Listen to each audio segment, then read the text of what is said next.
You've just started the recording, so I can declare that um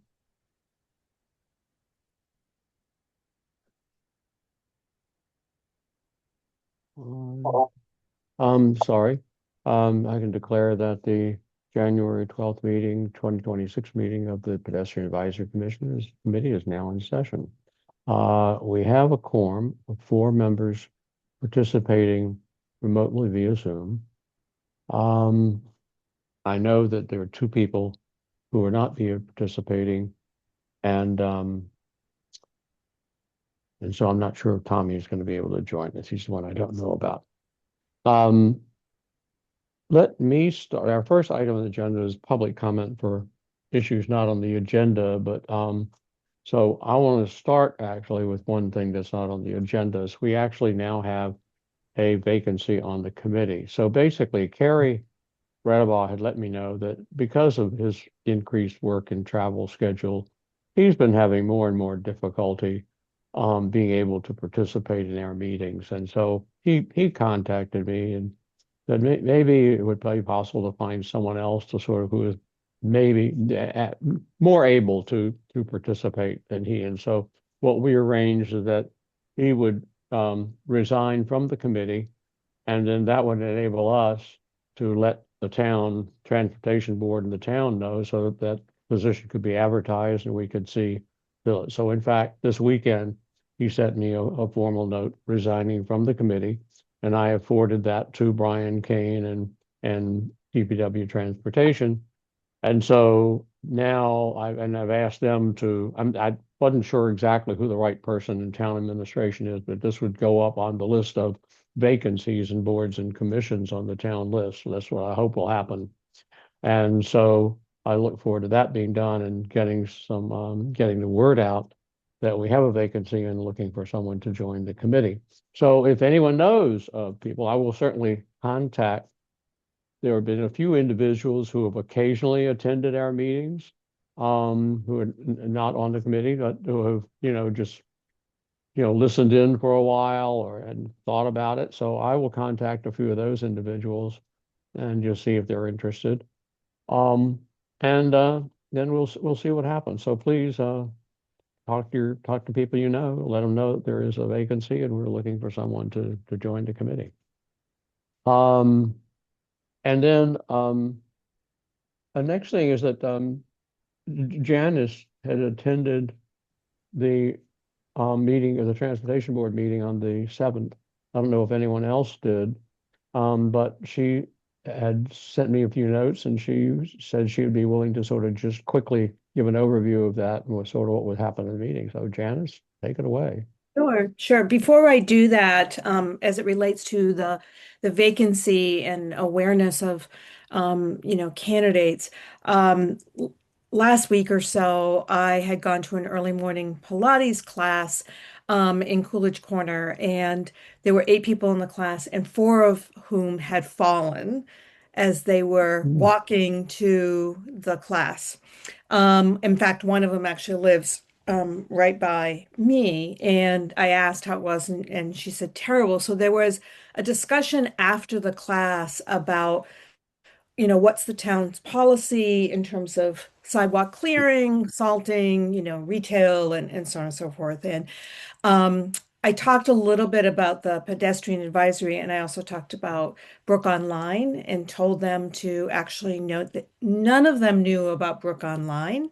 Oh, Uh, and we're really interested about the pedestrian advisory. And in fact, one person even stayed later and talked to me about the transportation board and the pedestrian advisory. There was just a lot of interest. So I think our brochure is really important, getting that out and letting people be aware of it. But I also wonder if there's an opportunity for us or the town to promote Brook Online to increase awareness as well. Because as people started coming in, they were listening to the conversation and then they started asking questions. And every time I have these conversations, there's just a real lack of awareness around this. And I think people want to be proactive. All of the people had walked to class, and are pedestrians, and they weren't familiar with our group or Brook Online. So just a yeah. comment. Okay, no, that's interesting. I mean, we've got even more of the brochures that have been printed Yeah, out. I'm sitting with probably about another 100 of them.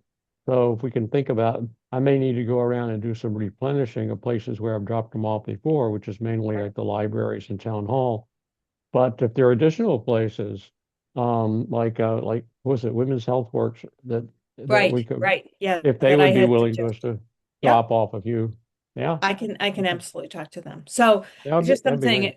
it really struck me about just the lack of awareness, but also the level of interest. Yeah. Okay. Jonathan Okay. has a Yeah, comment. uh, I think it might not necessarily only be about where we place them, but when we place them. Last Wednesday was the most like blaringly pedestrian, like dangerous day. I mean, in like recent memory for me, I don't even think any day the past couple years has been like that. So I think that was like a really great day to get people to pay attention and maybe do some research. But if there's ever another Black Ice Day, that'd be a really good day to if you have extra brochures to kind of go around and hand them to people. Yeah. Okay. Yeah. Okay. Great. Yeah, I know on the night of the 7th, the reason I didn't attend the transportation board meeting was that I had a meeting at town hall. And I started walking down Babcock and almost fell on the sidewalk several times. I wound up walking in the street most of the way down Babcock. Once I got to Harvard, it was better. So walking down Harvard was not too bad, but boy, the sidewalks on Babcock were treacherous. Yeah, and that's what everyone was saying, that they were being forced into the street, and the class was Yeah. early in the morning, and they said I didn't feel safe because it's still somewhat dark. Um, Yeah. so anyways, it just struck me that there's just a real lack of awareness. Okay. Anyways, Um, we can work on that. On the transportation board meeting, so I hadn't been to a transportation board meeting in a while. And I had some time free and I was really interested in the topics after David said that he couldn't attend. So I attended the meeting and just a couple observations. As I said, it had been a while. So it was ended up being a 3 hour meeting. The meeting started at 6:30. It ended at 9:30. And I got a sense that something had changed a little bit with the transportation board in that it felt it was a little more strategic. So when I gone in the past, it was much more kind of a tactical list about putting this sign here, doing this, and so on and so forth. And there was a variety of items at the very beginning. They just went through those items really quickly, approved them, and then we're done. So it didn't feel as tactical going one by each. It felt like, they're saying, yep, these all sound good. We trust the recommendations that have been made, and we're going to go forward with that. And I got the sense as we went through the three topics that I'm just going to mention that I think Brian is trying to kind of redefine and elevate the role of the transportation board to be much more strategic and forward thinking and thinking about the future. This is my impression. I can't confirm that, but just through just some of the comments that were made and how he responded to questions and the topics, it just felt more strategic, more forward thinking, and a slightly different role for the transportation board in the past. There were three big meaty topics that were covered in the meeting. The first was a presentation by Chris Dempsey as it talked about the reimagining of the Center Street parking lots. And David and I had gone to a session at the Coolidge Corner Theater where they had presented four different proposals, and one was selected by the audience, and that appears to be the proposal that they're continuing to move forward with, which would be essentially an above ground garage, and that the existing parking area would become more of a plaza with retail shops around the plaza. And both in the east lot and on the west lot, there would be more opportunities for housing, including affordable housing. So they presented this to the transportation board, and they're not necessarily looking for the transportation board's approval. They think they were, in the interest of transparency, sharing what their thinking was and what the process would be. It's a long, long timeline, and the next part of the process is to do an RFI, request for information, to see if the concepts that they've developed from retail, parking, housing development, all of that is even feasible. And so they need to get a lot more data. So they're going to go to the select board to get approval for that. And if, as I looked at the timeline over the long term, this wouldn't move forward probably till 2028. So as I said, the next step is really the RFI. There were residents who asked questions and commented, but it's just so early that they didn't have a lot of answers at this stage. Just kind of took the input, from the residents, their concerns, et cetera, and we'll consider them as they move forward to the next phase, which is request for information. Okay. The one thing that was interesting to me is Len Holly, who is on the transportation board, was a representative on the committee. He filed a minority opinion saying he did not support that recommendation. And the reason was he believes that there's already enough parking in Coolidge Corner. In fact, one of the things was interesting to me was that there are significant number of vacant parking spaces in the Marriott courtyard, which the public can have access to. And he said, I actually, I go by there all the time. I walk through there, I see a parking sign, but there's a wayfinding issue and people knowing how to access it and where to get it. And so he said that's being underutilized. And we're talking about building a parking garage. To him, that doesn't make sense. It's also counter to the town's objectives from a climate perspective. And by building a parking garage and having more cars come down in that area and park there, you're increasing emissions and negatively impacting the climate. So that was kind of the tone or the sense that he shared as it relates to more parking in that area. Okay. So early, that's where they are on that. The next one that they covered, which was really complicated, and there's going to be a lot to discuss and to consider, is the Chestnut Hill Commercial Transportation Study, which is taking place along Route 9. So the focus was really Route 9, Hammond Street, Heath Street, that very busy area that's being further developed from a residential perspective, commercial perspective, et cetera. Brookline, in partnership with Mass DOT, has essentially developed a study document that could help to begin the planning for that area.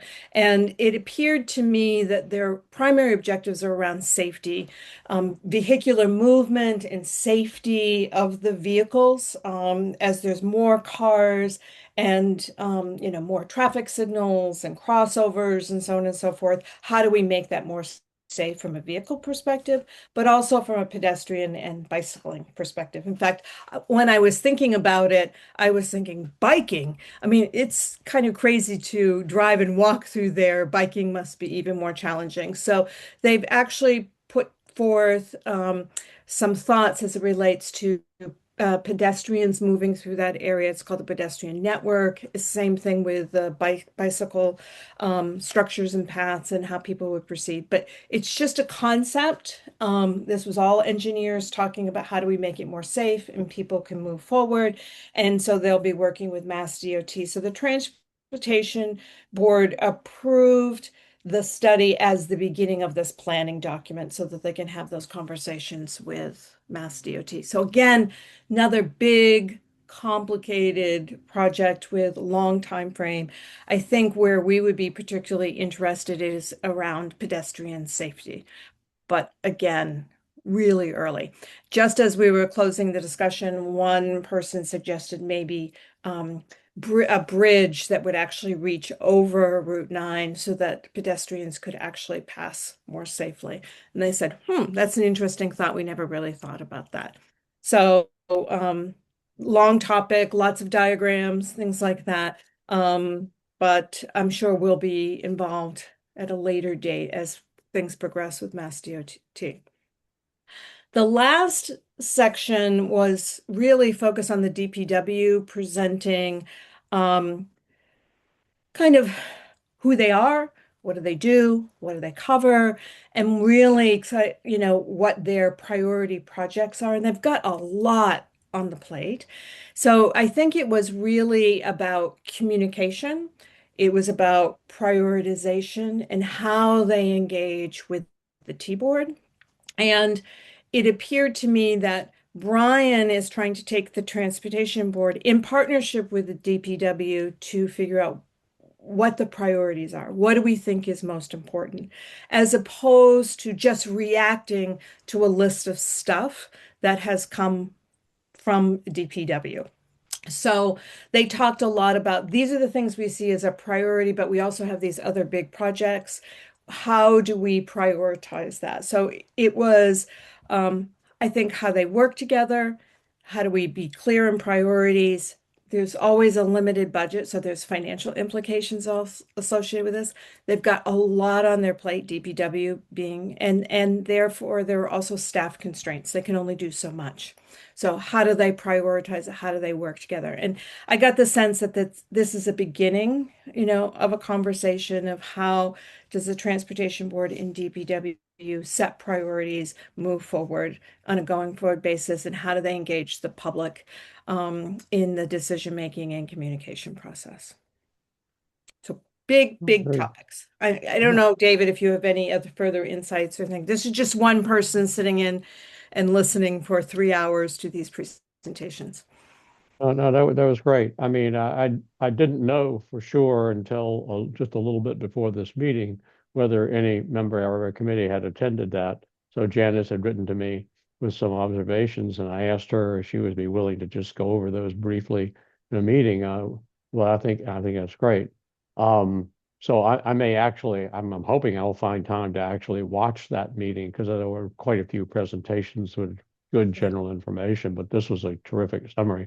So for anyone who's here for other topics that on the agenda, I apologize for our starting off with this, which sort of pushes things back a little bit. So we'll make some things in the agenda some of the times not work out quite right, but I thought this was well worth our committee hearing this update and what was going on at the transportation board level. So without, well, are there any specific questions or comments in reaction to that? Okay, if not, we'll move on Yes, to the, one quick yeah, comment, dude.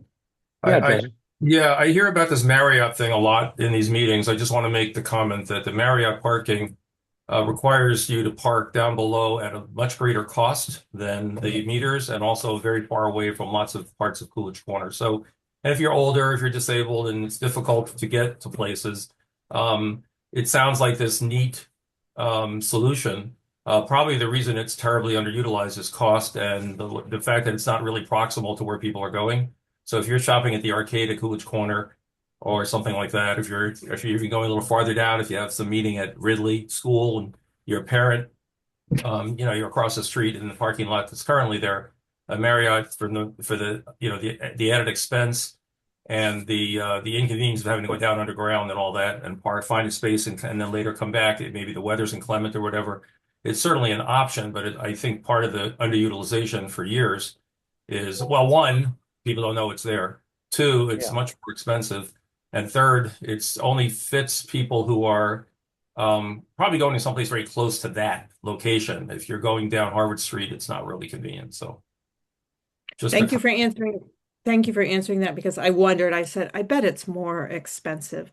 The other thing about parking that did come up with the Center Street parking, which I think was really very reasonable concern, is in the drawing, they've eliminated the parking behind CVS, and they were talking about the number of elderly folks that actually park in that area to pick up their prescriptions. It's one of the busier CVS places, and that parking on Harvard Street is particularly difficult. And they said if they had to park in a parking garage and walk, to CVS to pick up their prescriptions, it may present a challenge, or for someone that has some level of disability.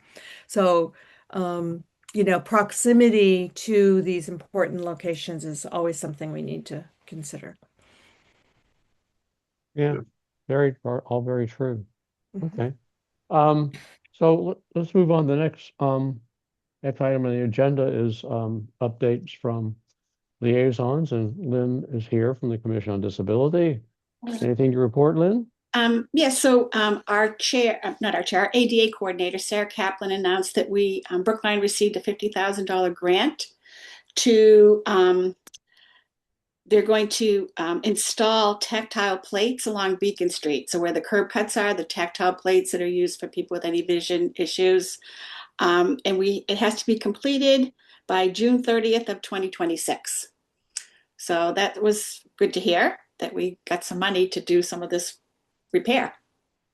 Yeah, that's great.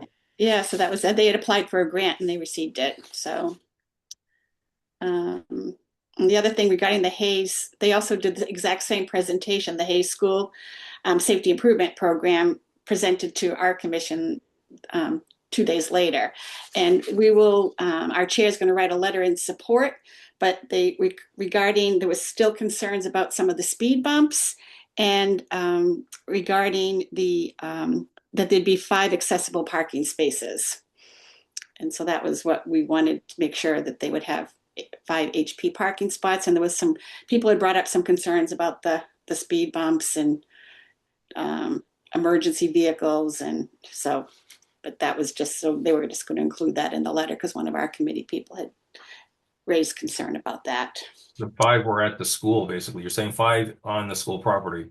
Yes, I think because Okay. they're gonna do behind the lot, there's going to be Yep. some of the vans that drop off some of the Right. students. Yes.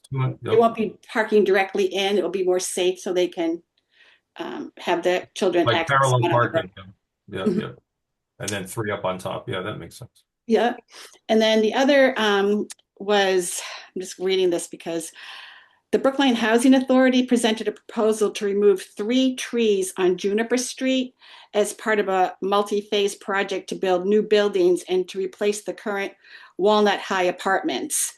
And these trees, they're going to make sure that the sidewalks are fully accessible. I think the conditions of them now aren't, there's tree roots, they're not accessible.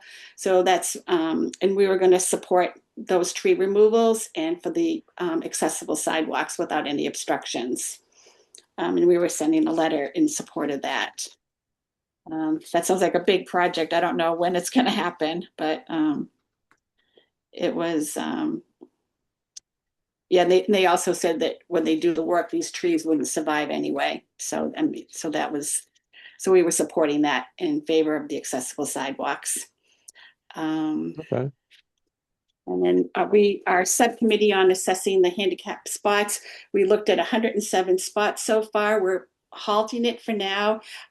Jim Lee is sending all this information to the DPW, and then we're going to follow up with these 107 spots and which ones need to be, prioritized.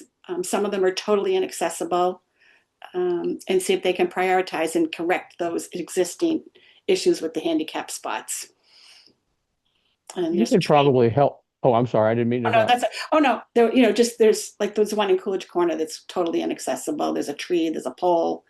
And we're going to see how they can start repairing those and making them accessible. But we finished at 107. Does the commission have any idea of, what am I trying to say? So when we talk about an HP spot being inaccessible for curbside parking spaces, we're talking about there being a block on the passenger side. Yes. So the question, so for example, if there's a person with a disability, that means they can't walk very far, but they're able to drive by themselves to a spot and get out of their car on the driver's side, Right. then that is not affected by the blocking on the passenger side. So do we have any sense of how much of the use of HP spots is for people who are getting out, need to get out on the passenger side versus people who are driving, getting out on the driver's side. No, I mean, and that would be something because they're public spots. You'd have to sit there and see who's using I these spots. know. Yeah, So I the know. issue is if you are in a wheelchair and you need to open a ramp, you're going to open it to the sidewalk. And Yeah. with the obstructions, you cannot do that with a tree or a light. And if someone had a vision issue, so they were a passenger, and they had to get out of their vehicle, they're going to hit a tree opening their passenger door. So I don't Yeah. think you can. So you can't discriminate against who the spot regardless should be fully accessible because we don't know Oh, who's going to need it. I'm not. Oh no, Yeah, I know I you. didn't. I'm not saying you're discriminating. No, I'm just saying that we can't really assess that. Yeah, it's about the language. Mhm. And so the and I don't know the right way to think about it. In my mind, there's a distinction between accessible and fully accessible. And Mhm. so, yeah, and so I'm just trying to sort this through myself. That's all. Oh As no, totally. Yeah. as I listen to you give your report. That's all, Right. just And trying it's to figure difficult. it out. Right. Someone Yeah. who is paraplegic can, or a quadriplegic that is able to drive, they may transfer into the driver's seat and then have another ways to get their chair. They may be using a manual chair, not a power chair. So that would be difficult. They'd probably have to park in a spot that wasn't on the road because now they've got to open up the driver's side, get their wheelchair out that may be in the back and pull that Yeah. out to the street. There's just so many different, it's difficult. Remind me, when an HP spot is in the median, there's typically a space reserved. There's an extra space on the side of the actual parking space. They have Just van to allow accessible. is it on both sides usually? No, no. So if they have a van accessible spot, the little extra area that it's like kind of blocked off with like stripes on the ground, so a car can't park there. Those are the van accessible, and they're on the right side. And On the right side, on the passenger side. mhm, Okay, I was just talking about. Jesse, yeah. you have your hand up. Yeah, Lynn, the question, have they considered where these spaces have been directly analyzed and found to be particularly difficult for a handicapped person, a disabled person to use, to simply, rather than spending all the money to fix it, just moving the space one or two over to a accessible space and moving on, because it sounds like any other way is going to take forever and two forevers and another day after. So what about that proposal of just moving, Oh, sliding down the definitely. street or Yeah. moving them over immediately? Because then all it means is you take the HP Mhm. sign down and move it to a pole, 3 spaces over, and suddenly you got your HP spot with not encumbered by trees and other Oh hazards. no, definitely. Yeah, we've discussed that. That's definitely there's a area on Beacon Street in the 1500 block that has an HP parking spot, and there's a tree in the middle, and all they'd have to do is move it to the next area. So sorry, I didn't bring that up, but we've definitely just talked about that, just moving the spot. Some of them you may have to move a meter if there's a parking meter, but Oh, because yeah. handicap parking spots, you don't have to put money in the meters. There's Correct, no correct. Yeah. free. I I mean, could easily, I could easily imagine that there could be a parking space that has a tree next to it, and the next parking space also has a tree next to it, and maybe the one after that also has a tree next to it. So you might be actually impacting a whole row. It just all depends on the local, what the situation is at that Oh, local place. oh, definitely. I mean, I know in Jim we had gone to church at so it's St. Mary's, and it was where the Gateway Arts building, the previous where they occupied before, and we went to pull into this parking spot, and um, within the week they had planted a tree, so Jim couldn't get out. So he Oh, called. He was on the Commission of Disability at the time, so he called, and the tree was removed because there was no other place to put the spot. So the tree was gone, and now it's a fully accessible spot.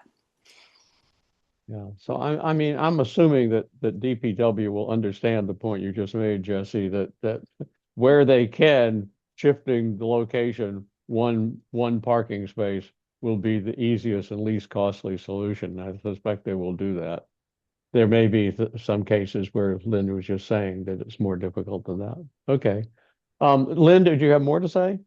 Nope, that was it. And then we're meeting Wednesday. So we'll see what comes up this Wednesday. Okay. All right. Well, But very thank you. good. There was a lot of good stuff happening. I'll be interested in do you know when are at this Wednesday's meeting, are you actually going to be considering a memo on regarding the Hayes School issues? Jim Lee, he may have already sent the letter out. I'm not, he would, he said he would Okay, send it in our yeah, support. it would be, I would like to see that and have that, to have the benefit of what the Commission on Disability has said. Oh, sure, I can ask him. Mhm. Yeah, please do. Thank you. Any comments or questions, other comments from, board committee members or anybody else? Okay.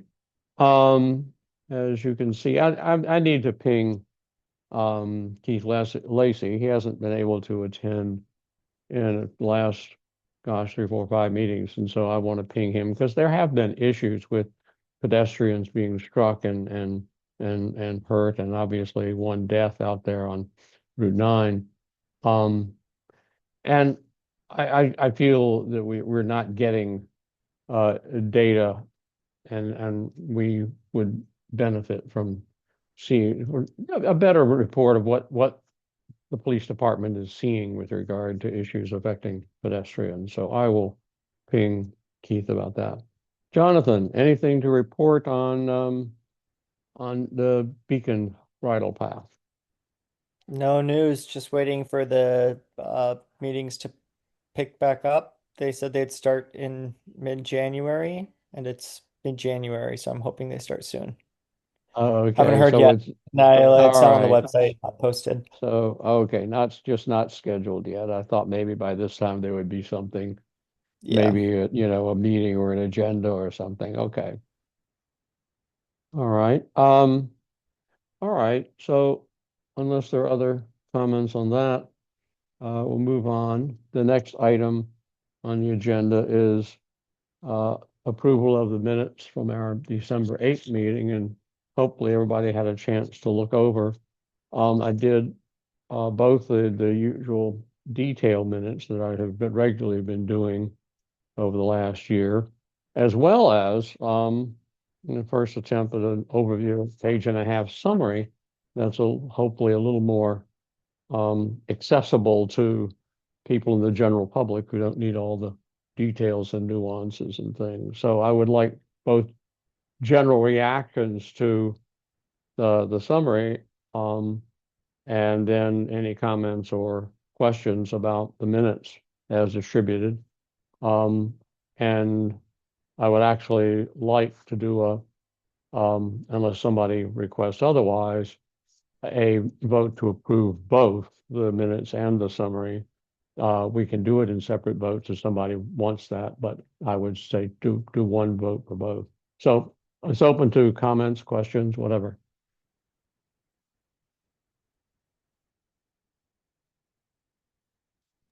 Yeah, just a comment that I made to you when I read the minutes a week ago, David, just that I feel puts the wrong spin on the Hayes area there. There's a statement in both the long minutes and the short minutes that people are illegally parking on Elliott Street. There are no parking signs on either side that would make parking there illegal. It is true that one side of the street is narrower than the other, and that when cars do park there, other cars have to go around them and may at that moment be straddling the double yellow, but it's not accurate to call it illegal parking. The residents there that are promoting this call it that to make it sound like people are breaking the law. The fact is there are no parking signs there. I went myself and walked it again to make sure on both sides. And in the absence of no parking signs, I think to call it illegal parking is a stretch. It's just tight. It's a narrow street, but the parking is not prohibited there. Actually, that's sort of interesting. I remember in my early days of, I've been in my current condo 10 years now. And during the early days I was here, we had occasion where there was something going on with the parking lot where we normally park, and I had to move my car to the street. And so I looked for a street that had no parking signs. And I parked there and there was no parking sign. And I got a ticket. And I went to ask at about that ticket, and I was told, well, sorry, this is a general statement in Brookline. This is the rule in Brookline that there's no parking and under these particular conditions. Doesn't matter whether there's a sign there or not. So I've been assuming that the same thing applies when in fact there is not enough space for a car to park. I have been assuming that that also would be deemed illegal, which is why I use that term. So I can always obviously check that with the town and see what the town's view on that is. So what we could do is do a vote on the minutes and the summary, subject to my doing that check. And if we can agree on some word other than illegal, so I would consider it inappropriate. And so maybe we can call it inappropriate parking. I mean, it's clearly parking that extends into the travel lane. And my bet is that the town has laws that says you shall not block a travel lane. And so I would be surprised if it's deemed legal, even though it's been happening lots for years. But I can check that. If Jesse, if you can suggest another word, I'm happy to consider another word and then make the approval of the minutes conditional on that. Jonathan, you have your hand up. Yeah, I mean, I was gonna say something very similar to what you said. If it's not illegal, then it absolutely should be. I mean, I can share my screen really quick, but this is just egregious. Um, the sort of pictures that are on Google Maps where they take up 80% of the travel lane. Um, I would be shocked if it were legal, and if Mhm. it's not illegal, I think we should, or if it's legal somehow, I think we should come up with the strongest language, such as like dangerous, double parking. Um, You should be able to share now. I just got a prompt asking if you could be allowed. Yeah. so this is what we're saying is potentially not illegal. I would be shocked if that were legal. That is parking, not so that you have to go a little bit over the line, but you have to move the majority of your car over the double yellow line. Um, so I'm in favor of keeping the word illegal because it, to me, if it's not illegal, it should be. The And if suggestion it, is that if it's going to be illegal, then the residence plan should be to go to the police department or the T board and get no parking signs put in, which is in their proposal. But until I agree that it's congested, Jonathan, but until we're sure what the definition is, let's not jump to the illegal conclusion without checking first. So if it turns out that the police rule or the transportation department rules that, yep, that's illegal parking without a sign, I'm cool with it staying as illegal. But if it's not, then let's not say it. Another thing I'm going to say about this is that just keep in mind that this parking is only during drop off and pickup. So it exists between like 7:30 and 7:50. That's it. If you go through during the day, this is what you see the entire length of the street. So again, the perception is that this is something that's like there all day and getting in the way of people. Number one, it's not necessarily a pedestrian issue. It's a car traveling issue. And the second thing is that we're not, and the second thing is that it lasts about 20 minutes in the morning and 20 minutes in the afternoon. The rest of the day, the street's pretty much empty. it is a pedestrian issue though, because these cars are endangering children by not being able to see when they cross the street. Well, at drop off, the red car that you're showing, the drop off is on the passenger side and they're walking forward to get to the school, which is 3 houses down.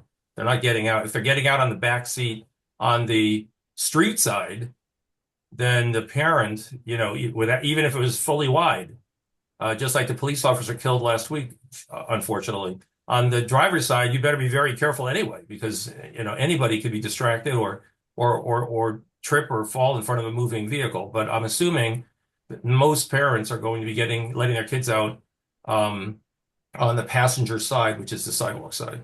But yeah, but cars parked like this are going to obstruct the view of the cars behind them. Like I guess my point is that this is the pedestrian advisory committee meeting, Yep. and we should be advocating in as strong of terms as we can for the safety of pedestrians and not haggling about whether something that looks on its face to be clearly illegal is legal. I mean, this was also the case when we were talking about on Chestnut Hill Avenue, people parking on the curb. That was not inappropriate and clearly illegal. And so I think that we need to call a spade a spade. And so if it's not illegal, we need to call it horribly dangerous. I'm okay with that substitution, but we need to have strong language because this is a real problem and not try to give grace to the fact that there's no parking signs when people who are parking here are just not using common sense or are being selfish. Again, it's just during drop off and pickup. The most It's important times for it's the safety of the right. children. Correct. Correct. It's this congested area. Parents come in, drop their kids off, and continue on their way. But saying the dangerous thing is only happening during the times when it's important for it to be as safe as possible is not like that. That's not like a loophole that we can use. I'm not going to go down the statistics line to say that we need the police to tell us how many incidents or near misses there have been to say whether it's safe or not. All I'm saying is that until we know that it's really illegal, we should not be continuing the perception It, in the document it, that we. it's obstructive and dangerous. Yeah, that's fine. Perfect. Yeah, that's fine. Okay. Yep.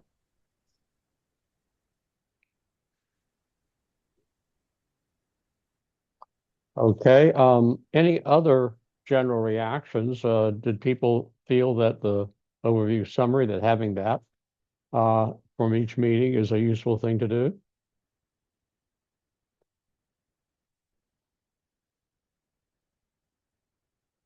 Any comments? It happened that this particular one, just because of the summary in Richard's slide presentations, was pretty easy to put together. Didn't require a heck of a lot of work. Others may be more difficult to summarize, but this one was pretty straightforward and easy to do. Jesse had also run it through an AI summarizer and sent me an example of that. So there are multiple ways of trying to produce such a summary. I find that the AI never quite picks up the nuances and sometimes gets things wrong. So always needs review and a bit of editing, but it can provide a starting point. So without further ado, unless there are additional comments, I'll ask for approval of the minutes tentatively, that is with the word illegal changed to obstructive and dangerous, and then with the understanding that if I check with transportation and police and find that they do consider that parking illegal, that is to say something where they would in fact be willing to issue an illegal parking ticket. And there may be a difference between those two. They may consider it illegal, but not being willing to issue a ticket. I mean, that can happen in this town. We ran into it in several other cases having nothing to do with transportation. But do I hear a motion to approve the minutes and the summary subject to those conditions? So moved. Seconded. All right. Roll call vote. Jesse, Approved. Yes. Janice, Yes. Jonathan, Yes. and I chair votes yes, and so that's 4-0 to Wolf. Or 0-0, I should say. I don't know how you count absences. I have 2 absences and 1. We're now at this point, we're now a 6-member committee. As we've already gotten into Hayes School, that's the next thing on the agenda. That whole area of the proposed safety improvements. So as basically, I had, at the last meeting, I had sort of created as I typically do after meetings, create a little list of things that I'm supposed to do as follow-up. And one of them was sort of to write a draft memo that we could consider with regard to Hayes School. And the more I thought about it, the more I wasn't sure what the overall sense of our committee was, particularly in the details. I felt that we were in general happy that someone is looking at ways of making a situation overall better and doing it in a more holistic way than is often done in this town. I felt we had a general positive reaction in that level, but Jesse's sent an email and I included that in the meeting materials. I hope everybody had a chance to look at it. And he pointed out a number of cases in which we might not have disagreement. And I thought actually it was useful to include that memo because it pointed out a number of the specific cases where we might want to say something more specific or something different. And so what I thought about is just getting at this meeting, just have maybe some general reactions and then actually schedule something that's more a point by point going through like some of the points that Jesse highlighted in his memo. Can do that at our February meeting and then consider, okay, what is it we want to say? Because we might say we're in favor of, A, B, C, D, and E, but not so much F and G. So that's fine. We can consider that. Jesse. Just a point that apparently I was not aware of this. There was supposed to be a community meeting about the Hayes safety plan this on the 15th, which is I guess what Thursday night. And none of us in the community were aware of it. Somebody found out that it was just canceled. Oh, wait a minute. It was Linda Roseman who let me know about it. So somebody in the community knows about it. I think all she knew was that it got canceled. And the reason that it got canceled is that they're retooling it. So I think before we meet next, you're talking about like the February 9th meeting that we're going to go point by point. I think probably we should take an action item to circle back with Richard Murphy, find out what the status of the proposal is. And, Lynn said that they had, talked about some differences in HP spaces. There could be some other feedback that we're not aware of that they got from others that is helping them to fine tune, and then we should like review the latest proposal he has rather than what he presented the last time. Oh, I totally do not know agree. I do not know what's in that. I have not heard any details. All I heard is that it was set up and then canceled. Okay, well, I hadn't known that it was canceled, so thank you very much for letting me know that. Okay. And I certainly had planned to circle back with Richard before our next meeting to make sure that we would be talking about the specifics of whatever the latest plan was and whether and to what extent it was still something in motion that hadn't been, that hadn't quite gelled yet. As he explained to us, this is something where the idea is put together essentially a draft plan, take it to one group after another, and then as you receive feedback, try to feedback back into the plan, fine tune it. And it was an ongoing process of development, which is actually a pretty good process. So yeah, absolutely. We would make sure that we have, and I would try to make sure that we have something well in advance of the meeting so everybody could look at it. Then hopefully, I don't know how easy it would be, hopefully articulate what has changed since what we considered back in our December meeting. So yeah.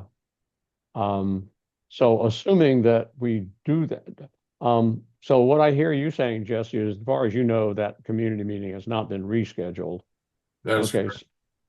Okay, Yeah. I'll check with Richard and see where things stand, because who knows if this is going to play out over an even longer time frame. It could even be that March is a better time frame for doing that sort of deep dive into it. I mean, there's no sense spending a lot of time on specifics that are being reworked.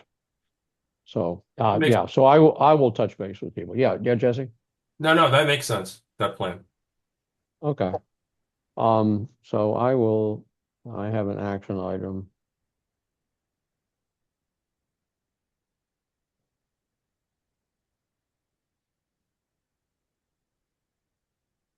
Okay.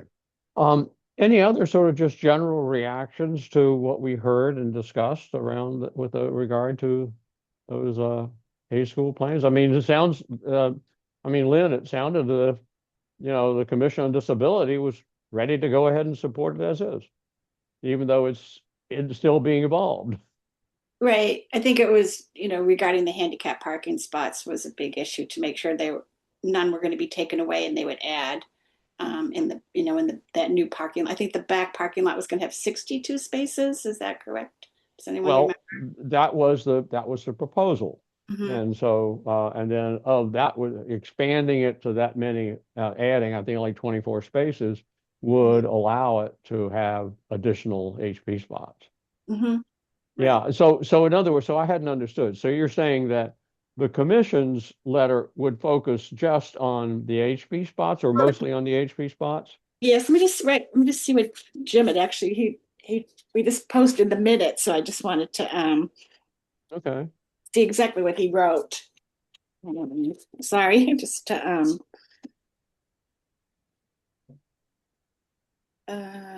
yeah, so it was just the commission members raised concerns about the accessible parking.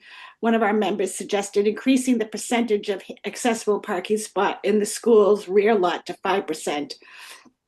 And the commission also questioned whether the transportation department had reviewed the plans, which Mr. Murphy confirmed they had. And one of our members raised concern about the speed bumps affecting first responders. And excuse me, Mr. Veter responded that according to his research, that delay would be minimal, no more than 10 seconds per speed bump the responding vehicle crosses over. But we were still going to include that in our letter regarding the concerns about that. Yeah, and some neighbors had expressed, I mean, at our meeting, expressed concerns about this number of speed bumps. So an aside, I mean, I've raised this issue before, and I may come back to it again, that at this point, frankly, and there may be research, there may be a good reason for this. I just don't know it. So why, if we want to reduce speed to 20 miles an hour, do we put in speed bumps that require reducing speed to 15 miles per hour? The raised crosswalks across Winchester Street, which I drive over many times, I can drive over them comfortably at 20 miles an hour. If I go faster, I'm going to feel them.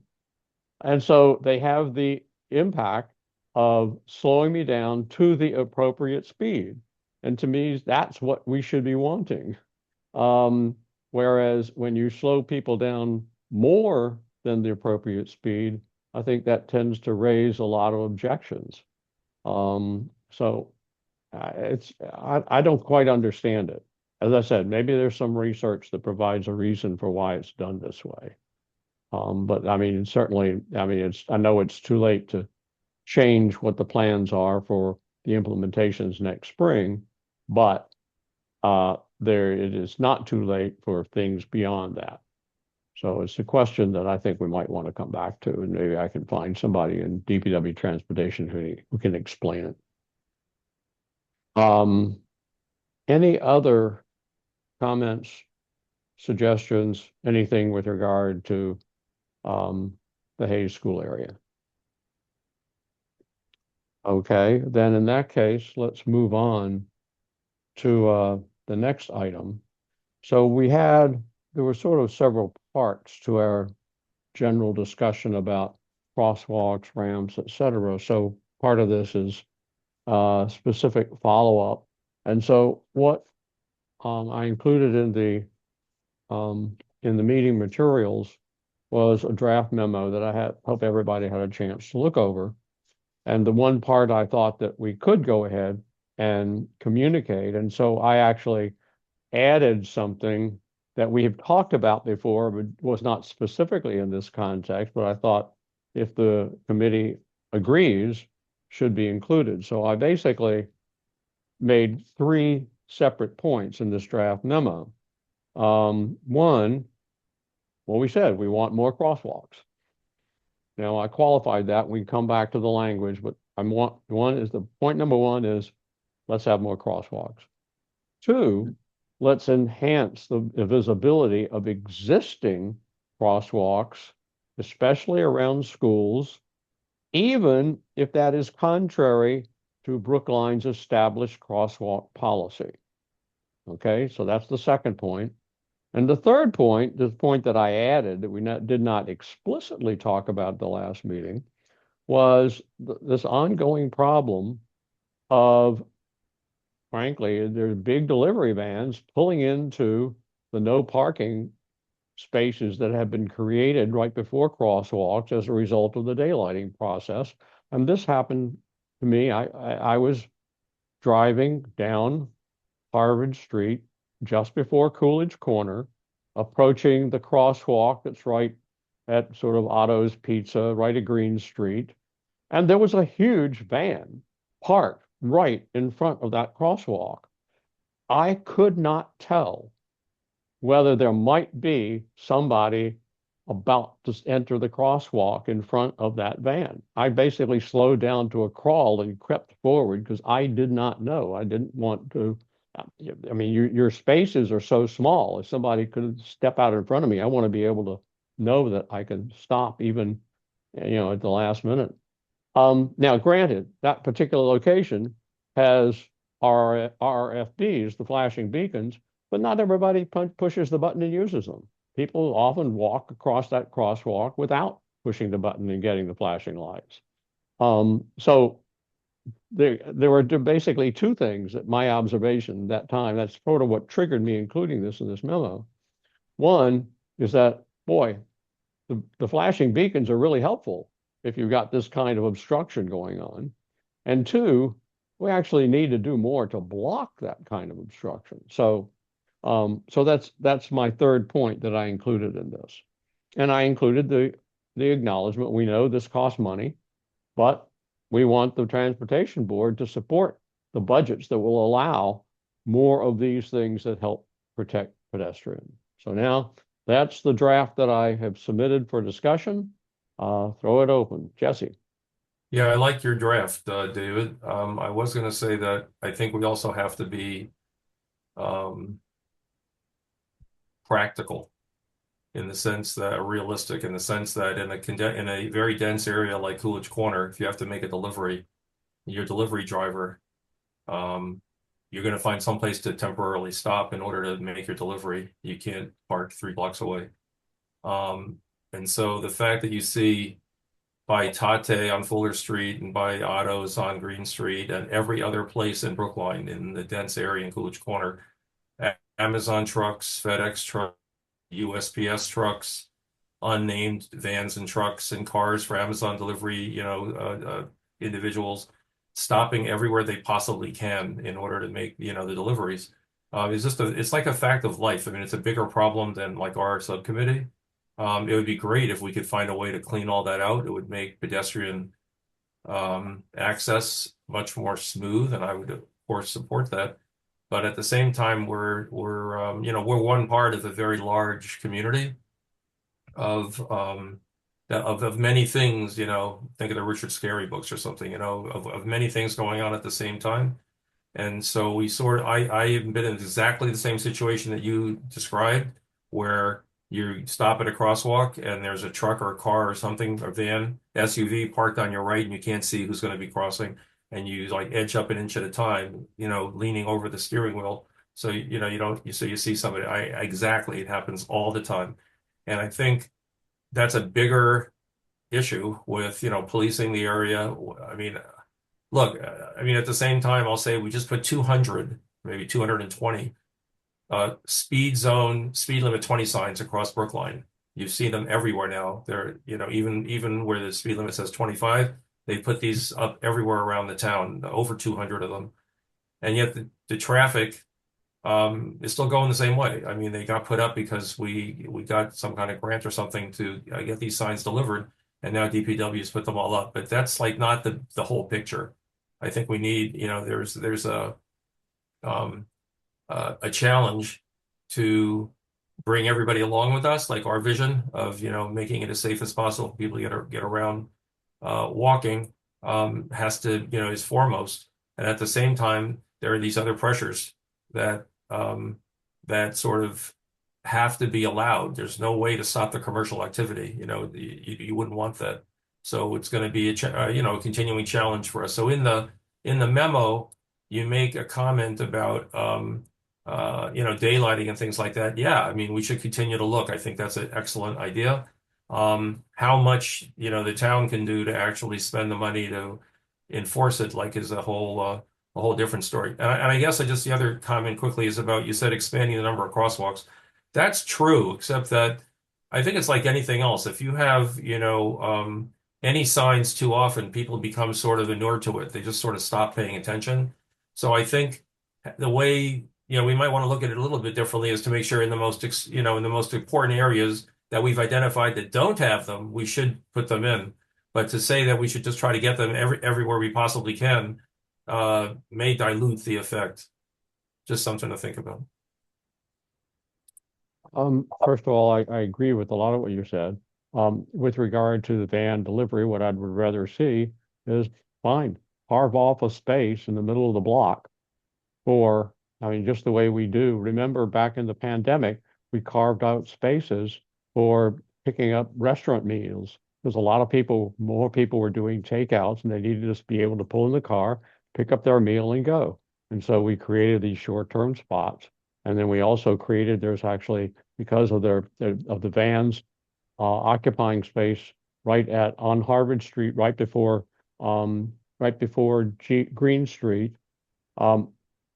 Yeah, I think it was right before Green Street. We actually took away parking spaces and created a loading, unloading zone just around the corner on Green Street. So I'm saying by providing spaces for that necessary commercial activity, not right before blocking a crosswalk. 100%. I mean, the idea is, sure, yes, this is a real need. So why don't we do something smart to address that need instead of creating something that actually makes life more dangerous for pedestrians? And that's what I think we've been doing.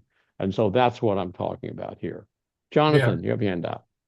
Yeah, I was going to say exactly what you just said. I'd also say that we should try to recommend having planters, or I know that costs a lot of upkeep. Maybe we could put like tire spikes. I don't know. That's probably a little bit aggressive, but I think that we need to still call out the problem. Maybe we can update it to advocate for solutions where we can, move delivery vans to other parking spots and have something else in those spots. But I do think that in my opinion, we should not be having the conversation of what is practical in this committee. I think that this committee needs to make a strong stance in favor of pedestrians and let DPW's budget determine what is practical. And then we can determine in this committee how to best potentially spend that budget or make recommendations on how we think it is best to spend that budget. Maybe it's not with these daylighting policies. Maybe it's with a crosswalk, or maybe it's vice versa. But I think that we need to come up with a list of priorities and problems and solutions, and not necessarily renege on our goals because we don't think something will be practical. No, I mean, the memo says that. Yes, we're aware that this has budget impact. And yes, we are basically, and we understand, I think I'd have slow but steady wins the race. We're not saying do everything all at once. We're saying, adopt this as a direction and goal and then work at it. Lynn. Yes, I also find that handicap spots are often used for deliveries and drop-offs of contractors.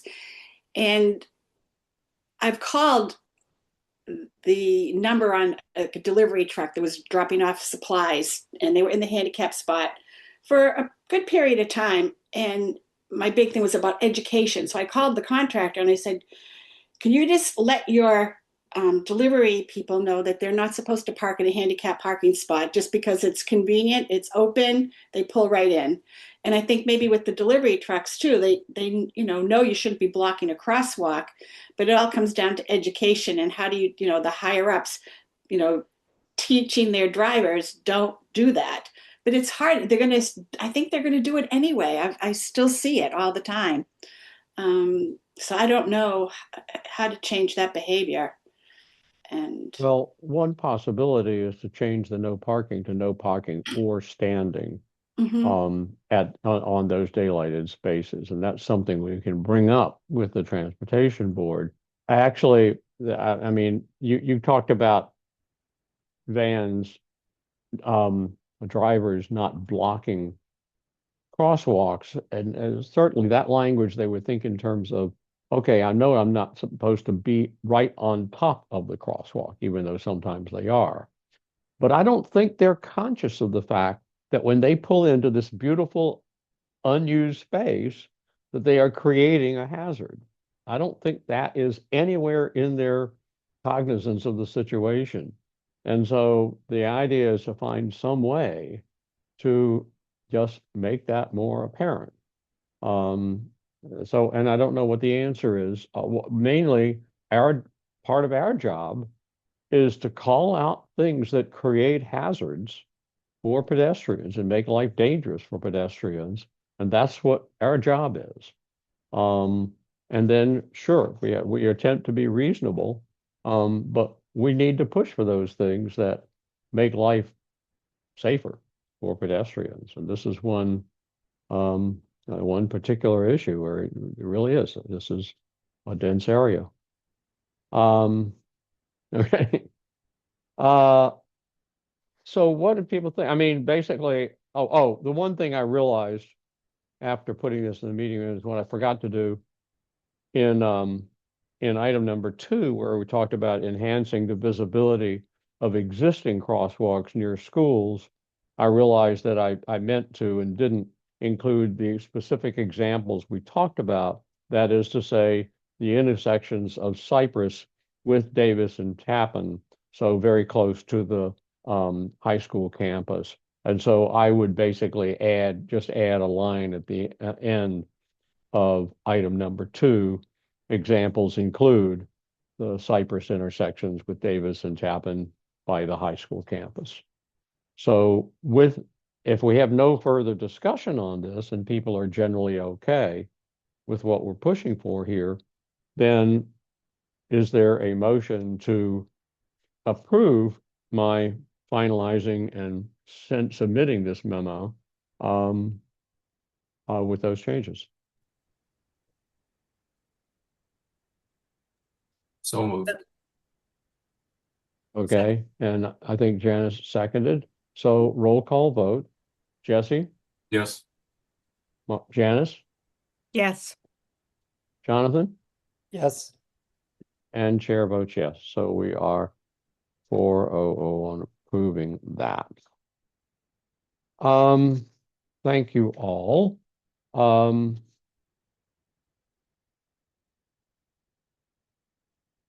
next item, when I sent out a call for agenda items, Jonathan felt it would be good for us to simply talk about the list of streets that are up for repaving near future. Now, it happened that I was not able to get that list until the very end of last week. So I know that people didn't necessarily have much time to review it, but it did get posted to the meeting materials. And so what we have is for 2026, Harvard Street, Hammond Street, and High Street. And then for 2027, Brookline Avenue, Cypress Street, Longwood Avenue, Chestnut Hill Avenue, White Street, John Street. Now, it's not clear what Sam Downs sent me, which is what they presented to the to the select board. Oh no, I'm sorry, to the transportation board.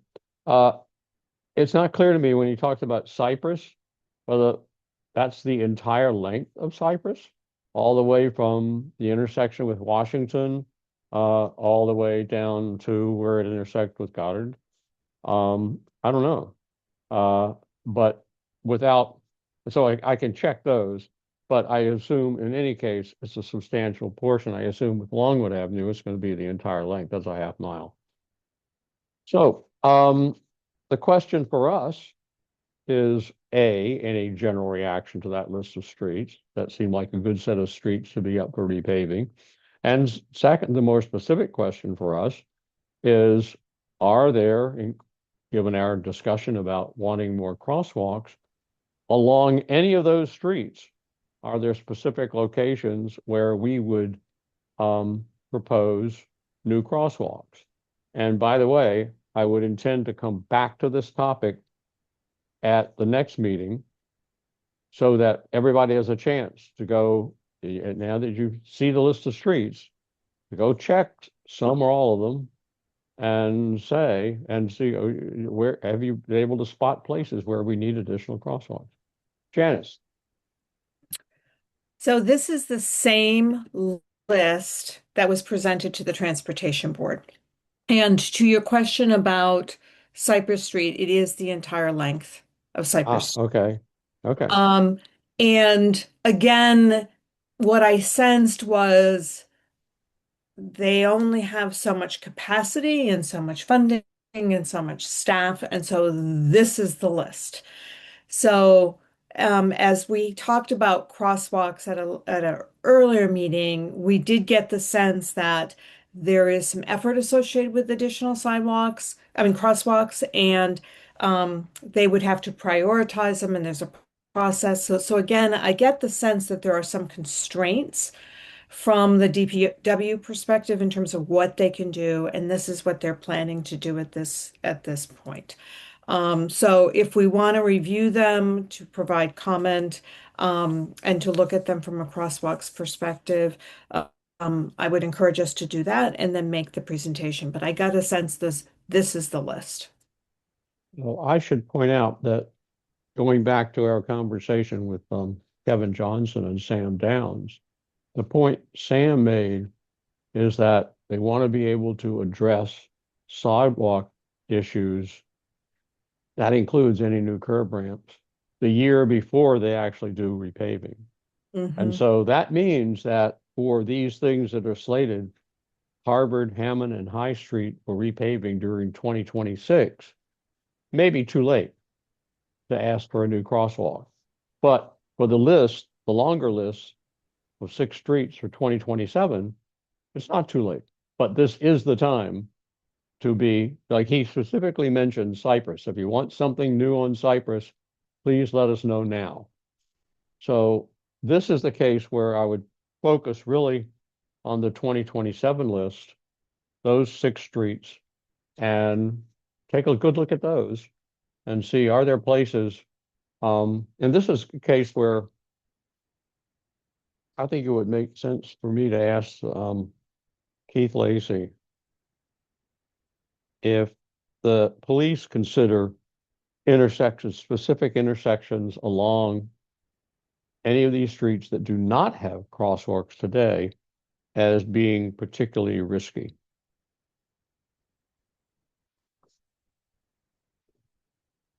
So what do people think about this list and what we should be doing?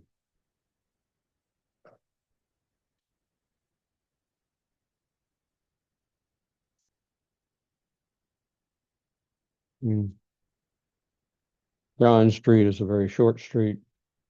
That's from Harvard over. White is not that long, but Chestnut Hill Avenue, Cypress in particular, Brookline Avenue, these are longer streets. Longwood is about half a mile.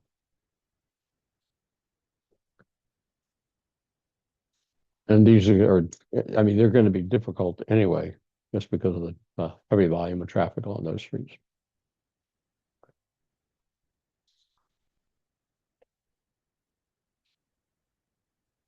So I'm not hearing anything specific right now, but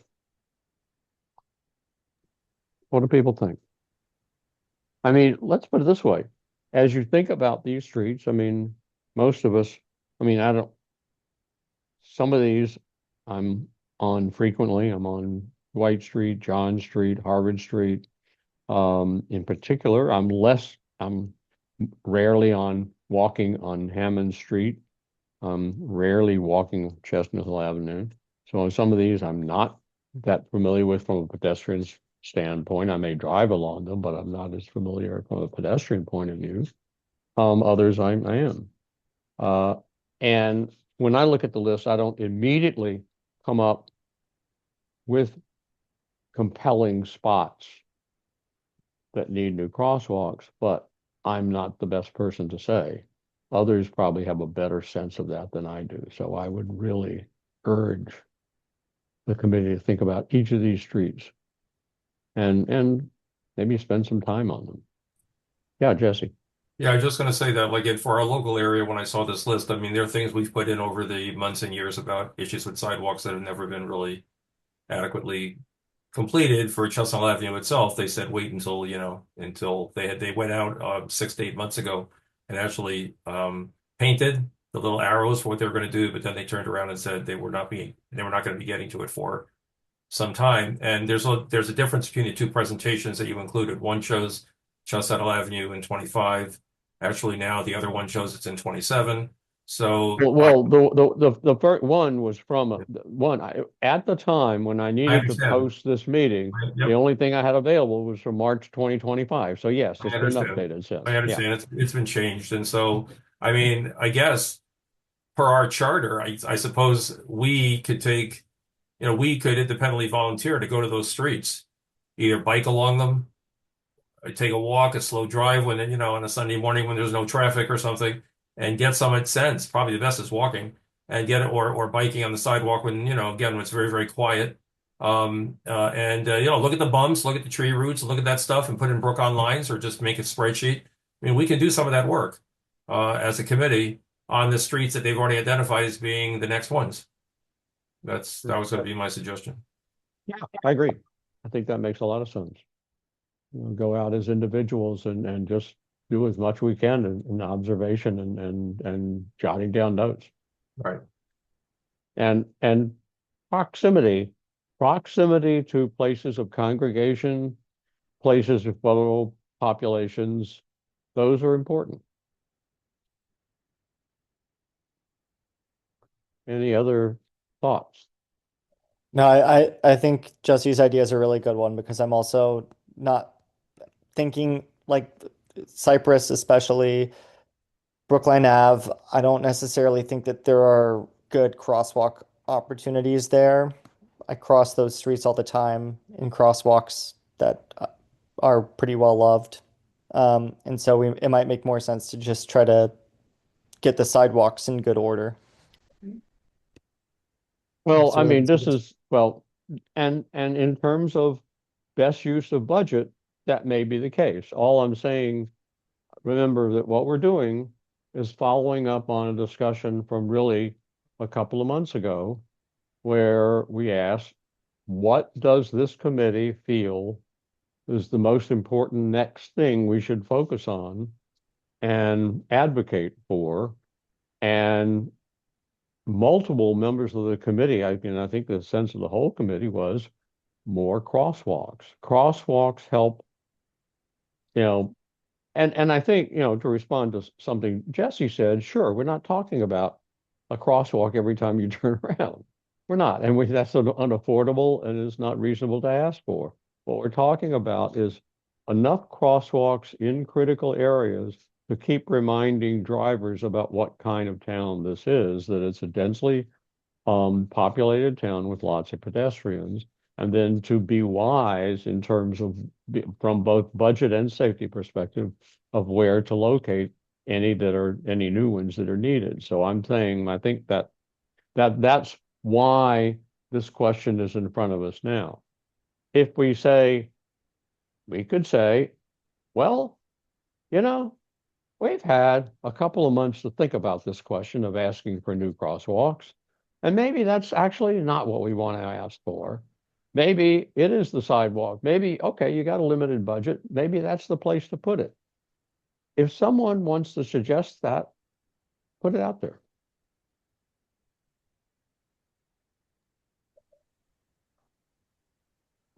Janice. Yeah, so I like the idea of walking these streets and looking at the quality of sidewalks as well as crosswalk opportunities, either to improve, to Jonathan's comment about much love, some crosswalks need to be, repaired or replaced, or as well as additional ones. But if we could take the opportunity just to sign up, I mean, I can sign up for any of these streets. And I walk Chestnut Hill Ave, I know Dwight, I know John, I know Cypress. I'm not on Brookline Ave as much, but we can just take one or two of these streets each and do exactly what you said, kind of map out where the opportunities are. Yeah, and I can certainly, Brookline Avenue is not that far. I can walk that Yeah. from Brookline Village, up towards getting up towards Skidmore. I've forgotten exactly where the town line is, but I can walk to a good section of that. So yeah, I think that it does make sense for us to sort of, it doesn't have, this is the kind of thing where I think that yeah, I can create a little list, and then if anybody lets me know, I can make that list generally available. Okay. So just let me know. You don't have to do it all tonight, but if you think of places, I've already said Brookline Avenue, I'm willing to walk along. Mhm. So if anybody else Understood. knows right now what you Yeah. might be. Lynn, you Cypress, have your hand? Longwood, Oh, okay. So Janice is Cypress, and Longwood. okay. Lynn, you have your hand up. Yeah, so the commission, we had looked at Longwood Avenue because it's direct access to the medical area. And a lot of that sidewalks are in poor condition with tree roots. And I forget when it was probably in the spring, we were talking about, we were discussing the sidewalks, but that is someone in your community looks at that the sidewalks are in there, and again, where it's access to the medical area, the sidewalks, some of them are really in poor condition. So I'm glad they have that, at least for 2027. But that would Yeah, definitely be the sidewalks. yeah. Okay.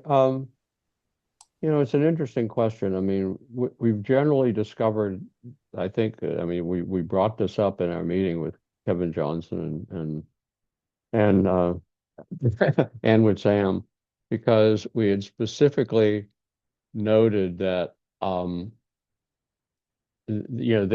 Sam had talked about all the tripping hazards that had been removed because of the new technology, the precision concrete technology along Center Street. And I responded that, well, I just had an email from a resident on Center Street that very morning complaining about, tripping hazards on Center Street. And he says, oh, well, we couldn't handle, that doesn't let us handle the places where there are tree roots. So if the sole issue is tree roots, it is clear that tree roots are very difficult. This town has not come up with a really good way to handle them because we have so many large mature trees with really sizable roots pushing the sidewalk up. And it's the kind of tree that matters as well as the location. Jonathan. Yeah, I was just gonna say, kind of in relation to what you were saying earlier about are we switching priorities from crosswalks to sidewalks?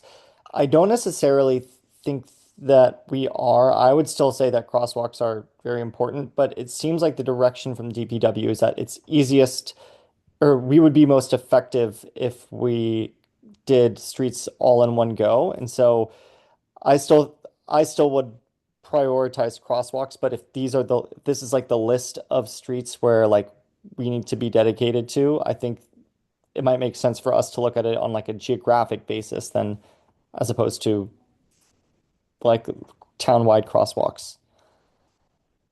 Okay, that makes sense. Marissa? Hey everyone.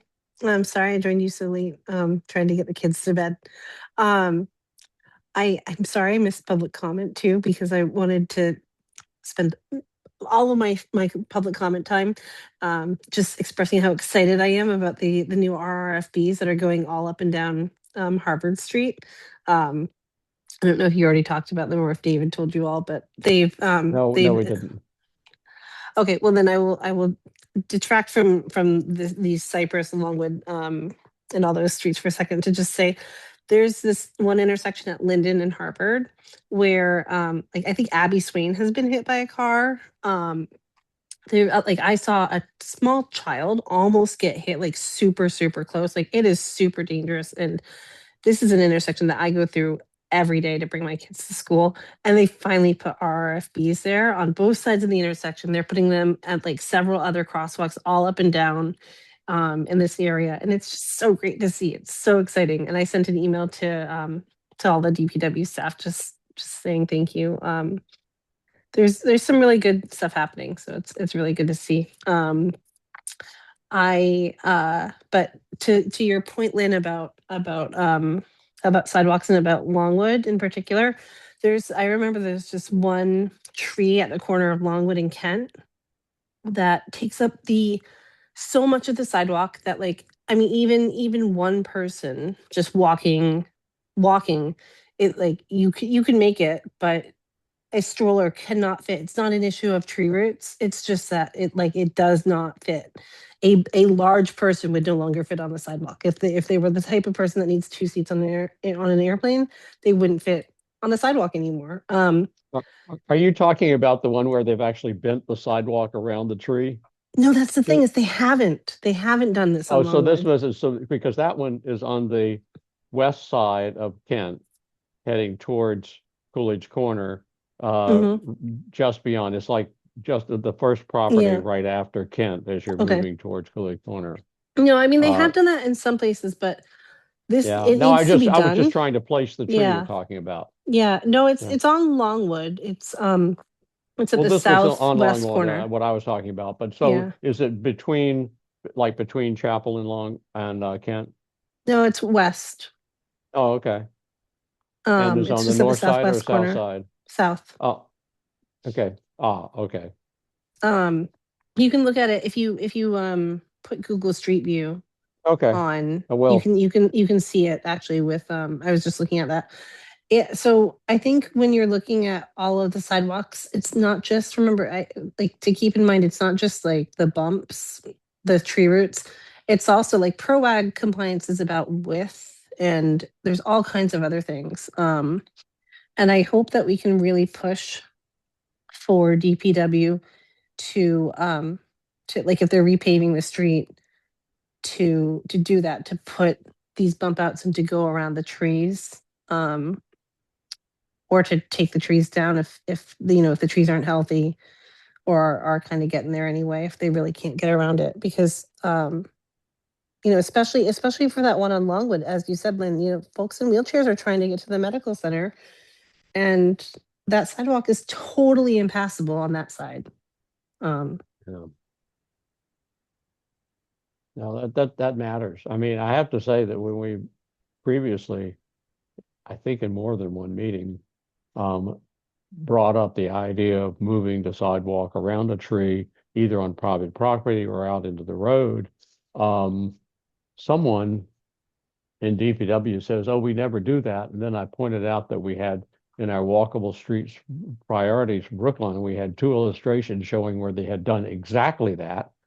And I just get this almost not willing to go there and consider doing that from DPW, and it's sad. So I mean, I have a feeling, and Lynn, this is maybe something that the commission needs to take up more. The spots where large trees have narrowed the sidewalk so much that a wheelchair really has trouble getting by. No, definitely. And sometimes, I mean, long time ago, Abby, when her son first started being wheelchair bound, he found there was spaces where it wasn't a tree, it was actually a sign, a town sign post that was so close to a wall that he was scraping his knuckles trying to move his wheelchair past that narrow opening. I don't know, does the commission ever consider this kind of thing? Right. I mean, a lot of it has to do, there's something blocking it. Like you said, there's that area has a large tree. So, and then there's someone's property, correct? It would Well, be, that's what we brought up. I mean, but in principle, you would think that the town could negotiate with somebody, pay a little bit to the owner to be able to use. I mean, we're talking about using a foot of a property over a 3 or 4 foot length in order to curve a sidewalk around. We're talking about maybe 3 square feet or 4 square feet. We're not talking about a huge amount of property that we need to be able to widen the sidewalk around a tree. answer. I mean, I put in Brook Online, there's a tree on Stedman Street, heading to the Ridley School that is it's a large old tree. It's huge with utility wires all through it. And I I know the one you're talking about. put it on, It's right opposite where Beals come in, right? yes, it will I be two think. years that I put it in. Yeah. And so I walk my 3 grandchildren to school in the morning and we get in single file they like to hold my hand. I'm like, okay, let go. We got to go, you have to go single file here. And it would be in April, it will be 2 years that I put it in. Wow. Not been, and I don't know, and there's property right there and the tree. I mean, the tree is very old and it hasn't. Yeah. Trees are sort of sacred in this town. Mm, Um, and so you have to find, sort of innovative ways of working around them. But it's mm, hard. I mean, so basically, this is one of those cases where the Commission on Disability and this committee could do some kind of a joint memo saying this is really important. In a sense, we need a plan from the town saying how the town plans to address all these cases where passage by a wheelchair is limited because of the size of the tree, whether it's narrowing or the tree roots heaving, any of those cases. So, bring that up with Jim, because I mean, maybe we could do something along the lines of a joint memo. I definitely Marissa, oh, together. sorry. I What? definitely could have a meeting with all of you in our Commission on Disability and have a Zoom meeting with all of us because ideas are shared. Like your Yeah. this committee are our concerns on the Commission for Disability. I don't know if that would be something in the spring we could talk about. Yeah. Yeah. Let's think about maybe doing that. I think that could be very useful. Okay, I Marissa? love that idea, Lynn.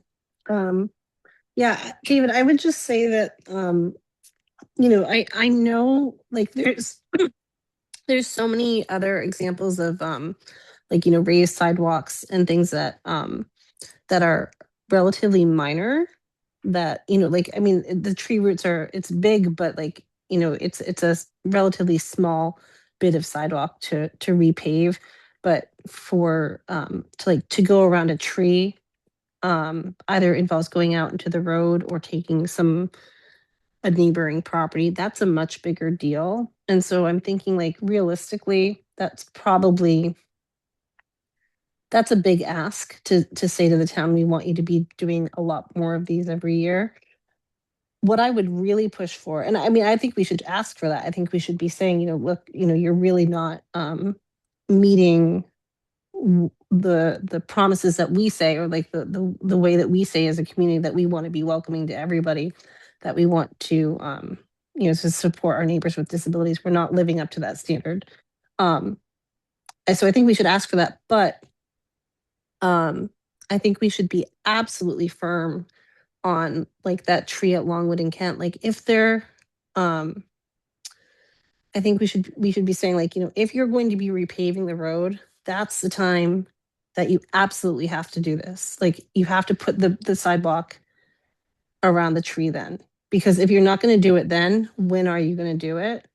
And I think that's the line in the sand where I would draw that, like, that needs to happen when you repave that road.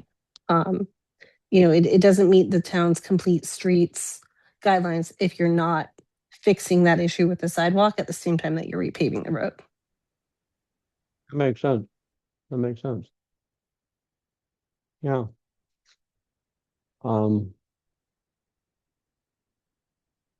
Yeah. Okay, good. I mean, part of what we're talking about is input that we want to provide to the town on this list of streets that are scheduled being repaved, particularly in the 2027 fiscal year. And so, sure, let us examine these streets from the multiple perspectives. I mean, the thing that got us here to start with is any need for new crosswalks. The second thing is sidewalk condition. And I think I said at the last meeting, I've been really impressed by the precision concrete removal of tripping hazards, the ones where I've walked along them. Uh, it looks great. I mean, they've really done a nice job. But there are obviously lots of streets with those left. And then any particularly, and I think Marissa's right, if we find particularly egregious examples, and I'll go look at that one on because I think most of the time I'm walking on the other side of Longwood somehow, and I've missed that one. So I will go check that one out myself because I am curious about it. And maybe I'll do it first on, Google Street View, but then also actually I walked by there multiple times, that intersection, and so I'll take a look. But yeah, particularly egregious examples, because it makes the most sense to and we've said this before, you present a list of 100 things you want done, and it's so overwhelming that maybe none of them get done. You present a list of one thing you really want done, and maybe that one thing gets done. So it's a matter of getting attention and focusing energy. So as you're walking these streets, look for flag any particularly egregious examples, along with any other notes you're taking about sidewalks and crosswalk needs. All right, sounds pretty good. Other comments, suggestions, or anybody else wanted to sort of note what street they would plan to check out?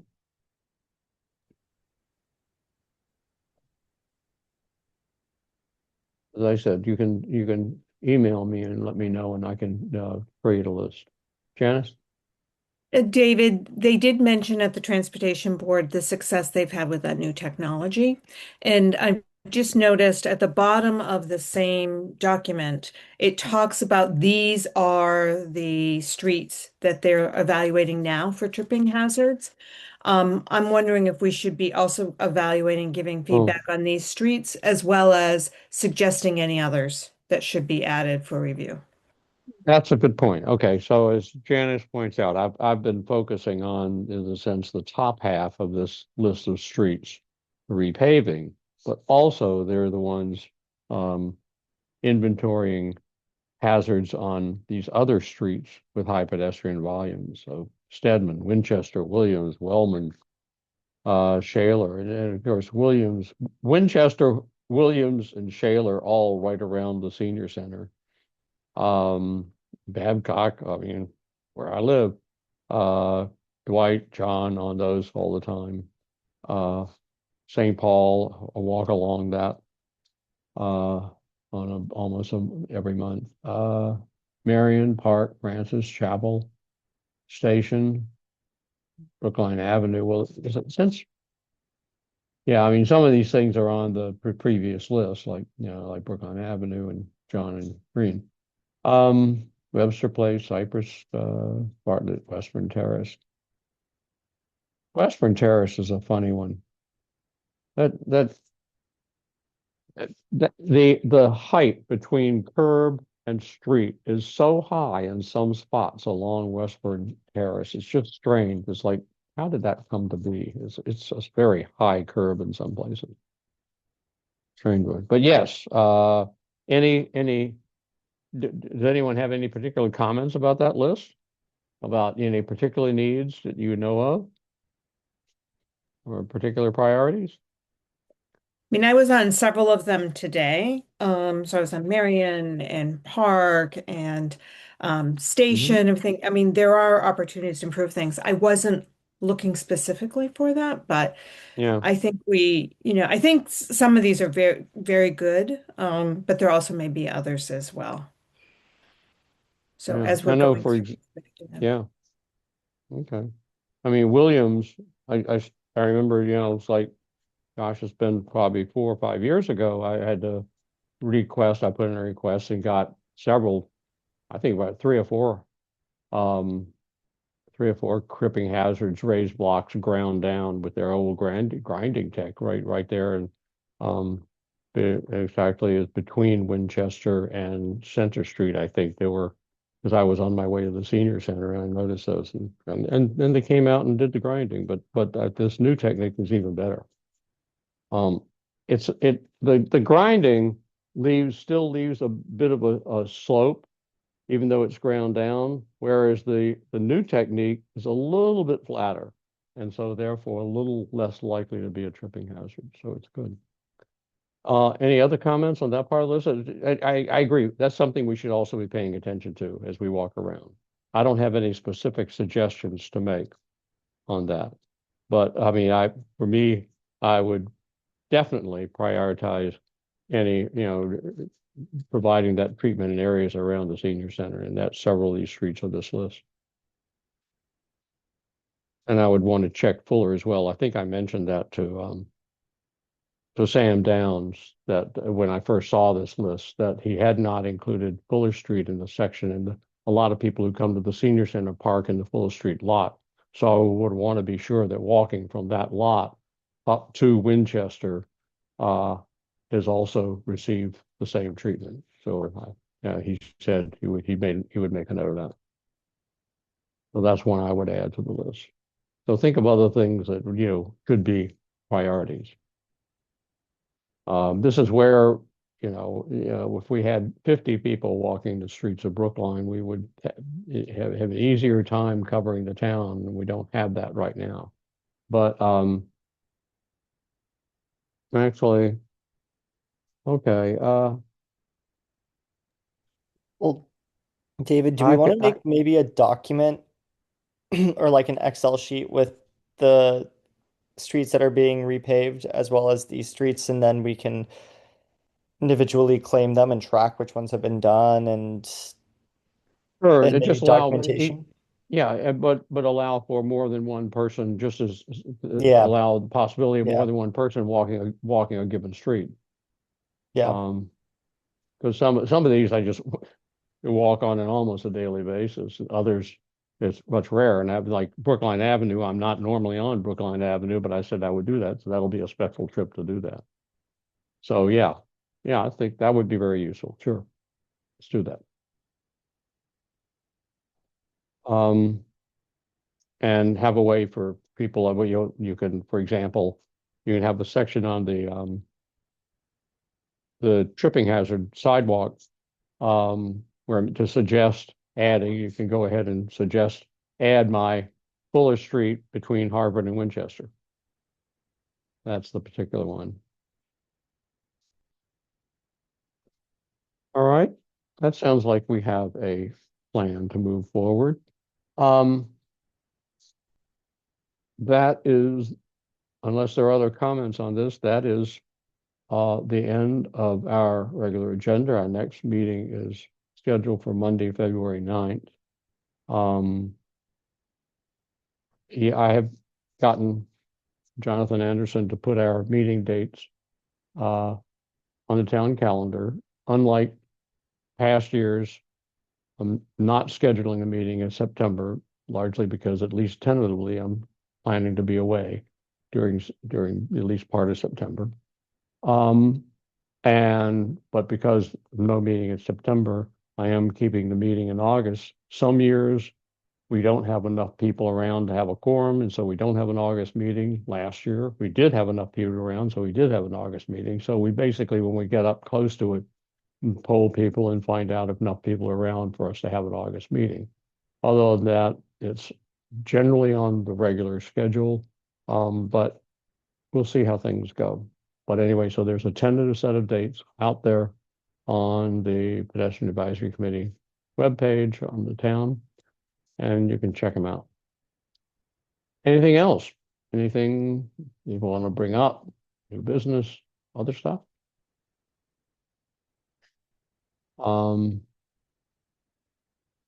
We have one guest I don't know attending the meeting, Dudley McCauley. Or McCauley. If you wanted to say anything, you're mostly welcome to. Otherwise, hope you enjoyed attending the meeting. If there's nothing further, do I hear a motion to adjourn? So moved. A second? Second. And as usual, if we nod our heads in approval, I will declare the meeting over. Thank you all very much for Thank attending. you. Good night. Thank you. Good night to all. Yeah. Good night. Are there-